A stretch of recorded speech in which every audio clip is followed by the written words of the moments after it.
UAE-യിലേക്ക് പ്രവർത്തനം വ്യാപിപ്പിച്ച് പ്രമുഖ general trading കമ്പനിയായ വൈറ്റ് വിങ്സ് ഉമ്മുൽ ഖുവൈനിൽ ആരംഭിച്ച ഗോഡൌൺ പ്രഭാഷകൻ സിംസാറുൽ ഹക്ക് ഹുദവി ഉദ്ഘാടനം ചെയ്തു.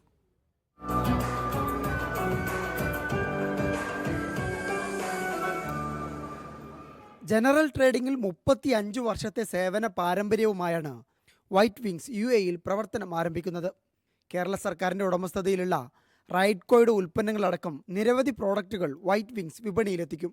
UAE-ക്ക് പുറമെ മറ്റു GCC രാഷ്ട്രങ്ങൾ, യൂറോപ്പ്, ആഫ്രിക്കൻ രാജ്യങ്ങളിലേക്ക് കൂടി കമ്പനിയുടെ പ്രവർത്തനം വിപുലപ്പെടുത്തുമെന്ന് ബന്ധപ്പെട്ടവർ പറഞ്ഞു.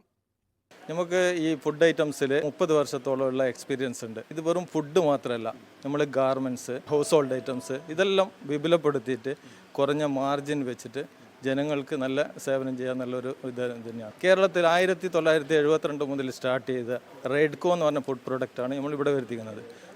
അതുകൊണ്ട് ആർക്കും അത് എവിടെ വേണമെങ്കിലും എടുത്തിട്ട് കഴിക്കാനും എപ്പം കഴിക്കാനും അത് വിശ്വാസയോഗ്യമായിട്ട് കഴിക്കാൻ പറ്റുന്ന ഒരു പ്രൊഡക്റ്റാണ്.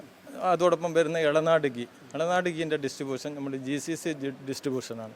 അത് ഇവിടെ പിന്നെ അടുത്തത് നമ്മൾ ഇനി വിപുലപ്പെടുത്താൻ വേണ്ടിയിട്ട് പോവുകയാണ്. നമ്മൾ മെയിനായിട്ട് കൊണ്ടുവരുന്നത് കേരളത്തിലുള്ള സെമി ഗവൺമെൻറ് പ്രൊഡക്റ്റുകളാണ്. അവർക്ക് നല്ല ഇത്രയും ക്വാളിറ്റിയുള്ള പ്രൊഡക്റ്റുകൾ കേരള മാർക്കറ്റിൽ മാത്രം ലിമിറ്റ് ചെയ്ത് നിൽക്കേണ്ട ഒരു പ്രൊഡക്റ്റല്ല. അതിനൊരു ഓൾ ഓവർ വേൾഡിൽ ഒരു മാർക്കറ്റിംഗ് ചെയ്യാനുള്ള ക്വാളിറ്റിയുള്ള പ്രൊഡക്റ്റുകളാണ്.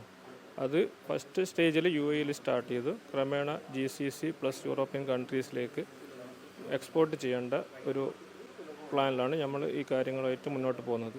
റെഡ്കോയുടെ മസാലപ്പൊടികൾ, പുട്ടുപൊടി, പത്തിരിപ്പൊടി തുടങ്ങിയ ഉൽപ്പന്നങ്ങളുടെ വിപണനോദ്ഘാടനം നേരത്തെ വ്യവസായ മന്ത്രി P. രാജീവ് നിർവഹിച്ചിരുന്നു. ഡയറി കമ്പനി ഇളനാടിൻ്റെ ഉൽപ്പന്നങ്ങളും സഖിയുടെ തേയില ഉൽപ്പന്നങ്ങളും വൈറ്റ് വിങ്സ് വിപണിയിലെത്തിക്കുന്നുണ്ട്. ഉദ്ഘാടന വേളയിൽ കമ്പനി പാർട്ട്ണർമാരായ CH Azeez, CH Haris, VV Mahmood അടക്കമുള്ളവർ സംബന്ധിച്ചു. Media 1, Umm al Quwain. OICC Dammam regional committee Shuhaib രക്തസാക്ഷിത്വ ദിനവും അനുസ്മരണവും സംഘടിപ്പിച്ചു. Saudi national committee president Biju Kallumala ഉദ്ഘാടനം ചെയ്തു. C. അബ്ദുൽ ഹമീദ് അനുസ്മരണ പ്രഭാഷണം നടത്തി. റീജിയണൽ പ്രസിഡന്റ് DK സലീം, പ്രതിനിധികളായി ജോൺ കോശി, സിറാജ് പുറക്കാട്, ഹനീഫ റാവുത്തർ, റഫീഖ് കുട്ടലങ്ങാടി എന്നിവർ സംസാരിച്ചു. രാഷ്ട്രീയ എതിരാളികളെ നിഷ്കരുണം കൊലപ്പെടുത്തി ഇല്ലാതാക്കുക എന്നതാണ് CPM-ന്റെ ഫാസിസ്റ്റ് ശൈലി. ഇത്തരത്തിൽ ഇരയാകേണ്ടി വന്ന ധീര യുവാവാണ് ഷുഹൈബ് എന്നും പരിപാടിയിൽ പങ്കെടുത്തവർ പറഞ്ഞു. ഷിഹാബ് കായംകുളം, CT ശശി എന്നിവർ നേതൃത്വം നൽകി.